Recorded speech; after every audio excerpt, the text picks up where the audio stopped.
Welcome to the aftermath, my longer match reaction series that I do either 24 hours or 48 hours after a game. And after, just ciders really. I don't have anything stronger in my house to put me, in a better state. Um, After watching what the fuck I watched at the London Stadium, where we lost 1-0 to Everton. A side that are struggling with stuff off the pitch due to tragedy and the media messing them over. And we still lost. And this off the pitch stuff that usually affects teams sometimes can galvanise a team. Especially when you've got a manager like Sean Dyche, who bases his football off organisation and physicality. And it's just Everton's just one of them bogey teams that just I never like facing.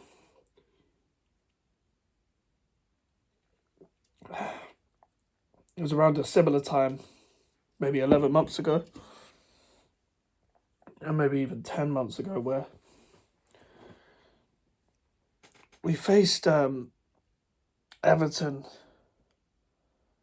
it was like all the new signings, like second or third game at the time, and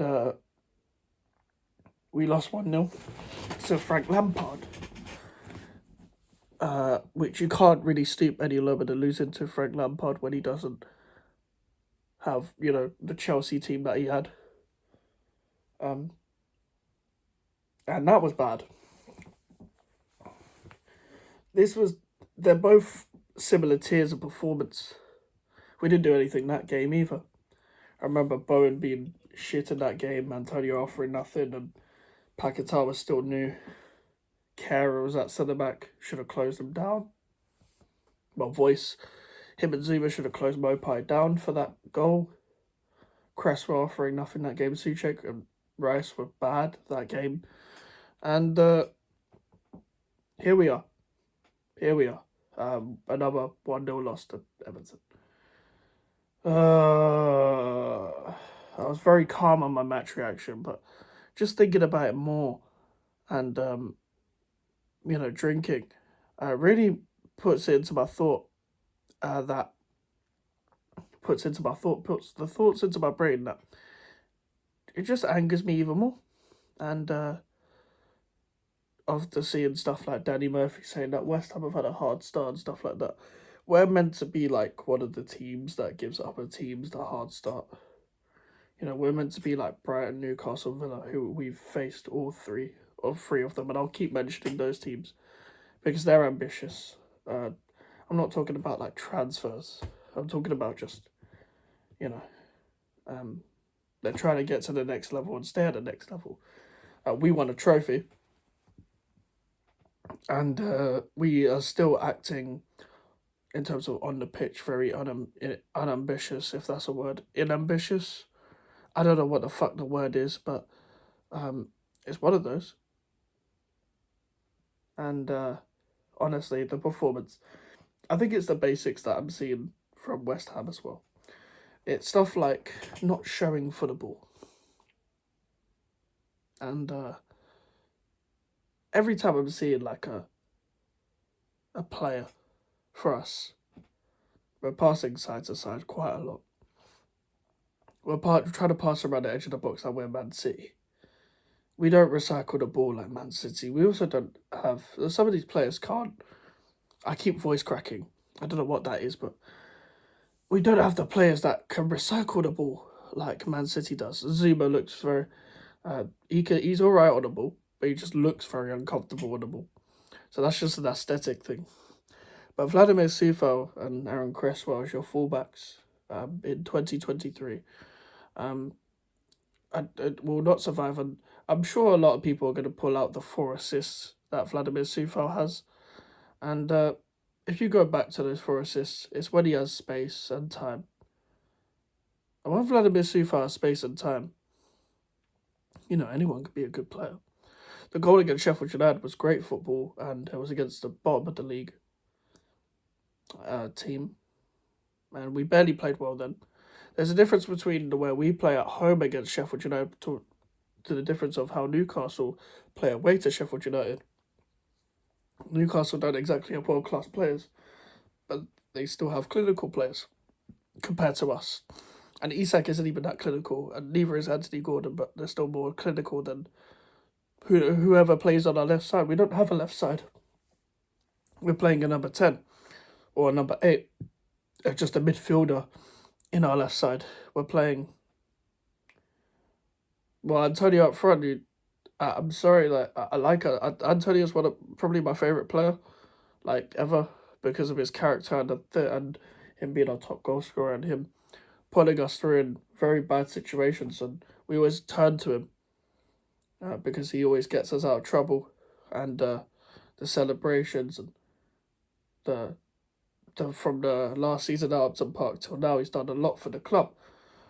But what I will say is that he needs help up front, and Danny Ings is not the answer.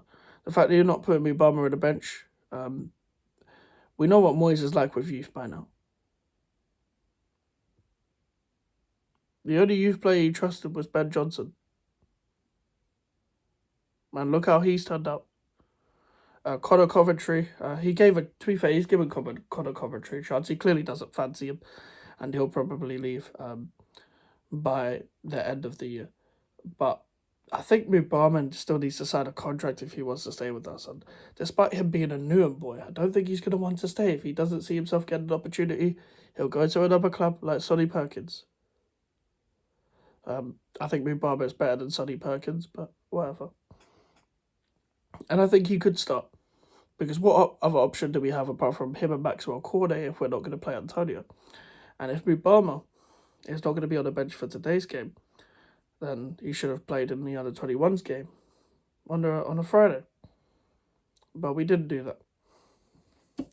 Cheers.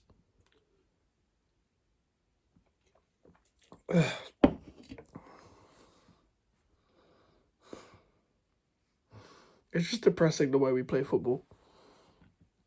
And I would say, before last year, I was never really we have to play the West Ham way possession football, exciting, attacking football. I was never that guy until we was promised a better brand of football for boys to go more attacking. He said it himself on podcast to unleash players.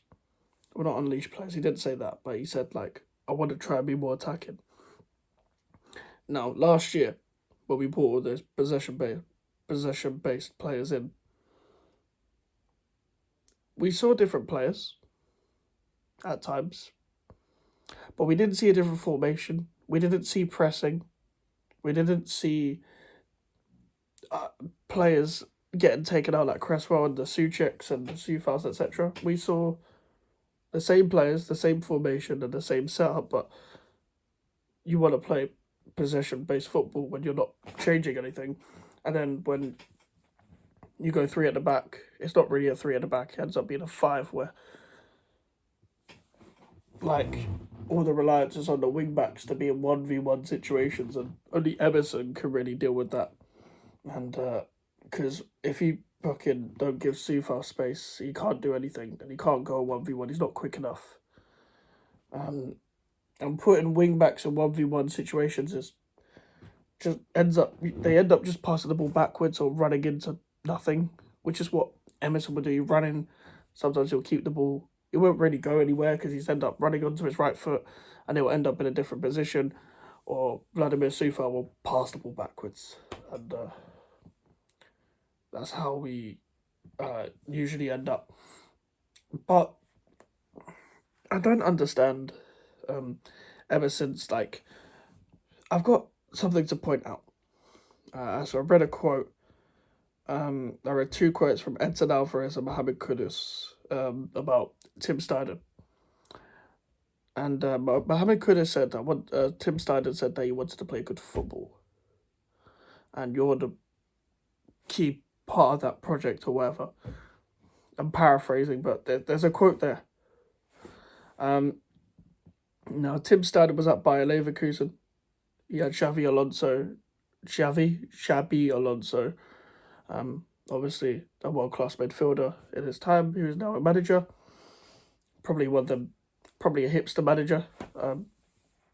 And he's probably going to get the Real Madrid job. Well, that's the rumour anyway, pardon me. And he plays very good football at Leverkusen. Now, Steiden is a director of football, a sporting director, whatever. And Moyes has got 12 months left on his contract, so if Steiner really has the sporting director power that he does have, then he will pick his own manager. It's not going to be Xabi Alonso. He's not going to want to come to West Ham because he will have other offers. But he will pick his own manager. And that's if he has the power. If he ends up like Rob Newman and just gets put in the background, then we're fucked as a club. And next year you're going to see whether we go down there or go up there. I'm not asking for just possession-based football and no, meaning to it. I'm asking for a similar coach and a similar manager to someone like Eddie Howe, who keeps his defences tight and organised, but goes on the front foot. It doesn't have to be pretty sparkling football, because that could go one way in terms of you get constantly giving the ball away. Or it could go the other way, where you play teams off the park all the time, but you get done in by an Everton. If you look at De Zerbi, for example, Brighton play good football, but it doesn't always work. But I would like something like an Eddie Howe-esque type of management at this point. I don't see the point of me watching us where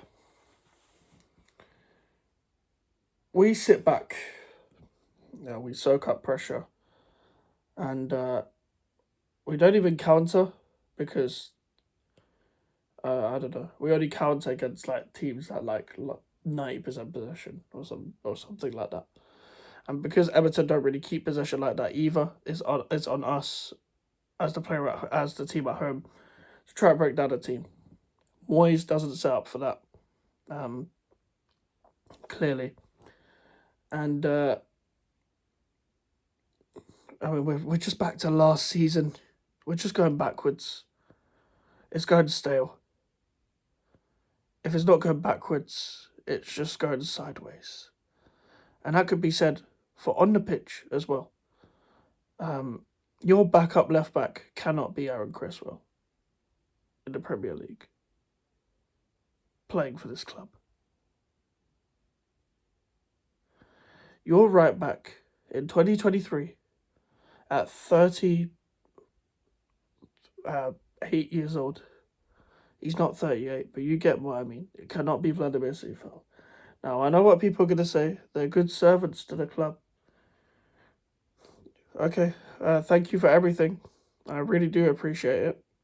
But please leave. Please just leave. It's time for a refresh, but for a refresh to be done right. But now we're in a situation where we've brought a lot of players over the past 2 years that haven't been able to gel. And I feel like we're only going to go sideways. We're only going to go downwards. And I think everyone was getting a bit ahead of themselves when they said that David Moyes has learned from his mistakes and stuff like that. It just started. We had a really good start, and I was disappointed with the Bournemouth game, but then I think we beat Chelsea after that, and then we beat Brighton, and then we beat Luton, and I was like, wow, it's really good. Okay, you lose to Man City. I was still frustrated with the goals, but everyone says Man City is fine. I never expect to win at Anfield. You then beat Sheffield United, cool, back on track, but we did bottle it against Newcastle, whether people like that or not, we did bottle it.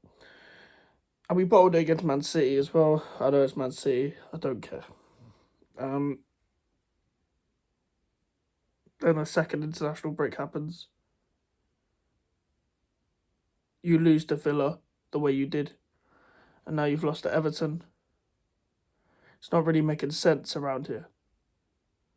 Now the narrative is we've only won once, and that's what the big accounts do on the social media. That was always ringing around in my head that we've only won once. I don't care about the caliber of teams. We're meant to be that caliber of team. That's meant to be the standard. But we haven't done that, have we? We haven't done it. And we only bought 4 players in the transfer window, but we needed more. We missed out on the Yuri Alberto guy. We tried to get a striker last minute. We were dwelling over actually considering getting Jesse Lingard in this club. There was actually rumours of him actually joining West Ham United again. I don't need this anymore. And Moyes will always be a legend at this club for what he's won. Because he won a trophy here. First time in 40 years as the last trophy, and first time in 50 odd in European stuff. And the parade, I will never forget the parade. I will never forget the night just downing Coronas after we won the Conference League. And seeing the trophy being lifted. And all of that. But by the end of the season, no contract renewal, please. Shouldn't be done. I know Moyes will want the contract renewal, and I feel like that's going to be the story for the next part of the season. Well, just the rest of the season. And let me say something that my fellow West Ham fans aren't going to like. If I give you Tottenham as an example, everyone's already rolling their eyes watching this video, if you've made it to this part. If you look at someone like Ange Postecoglou, we were their first. Well, we was the first pre-season game. I remember already watching that, being like, "Well, they're playing this kind of football already." And it clearly doesn't take that long if you get the right man. That's a great appointment. And it's not like they're just fully open. They're organised, and they know what they're doing, and they have freedom in their team. Trust me, there's managers out there. And I'm not a director of football, so I'm sure there's a hipster manager out there that's like, or like an unknown manager that could step in and change this club. And if we actually gave it a go against teams, we might actually be able to beat Big Six teams. We might actually be able to beat fucking Everton at home. But yeah, that's just my opinion. I didn't even talk about the players' performances. I just went on an 18-minute run. But yeah, I think I talked about the player performances on my match reaction. So if not, just go check that out. But yeah, I've had a lot of drinks, but yeah, I'm still made the video. Still feel like I made concise points. But yeah, as I said, match reaction for the Arsenal game will be on Wednesday and stuff like that. Check out my match reaction to the Manchester Derby and the Everton game. And I'll see you guys later. Goodbye.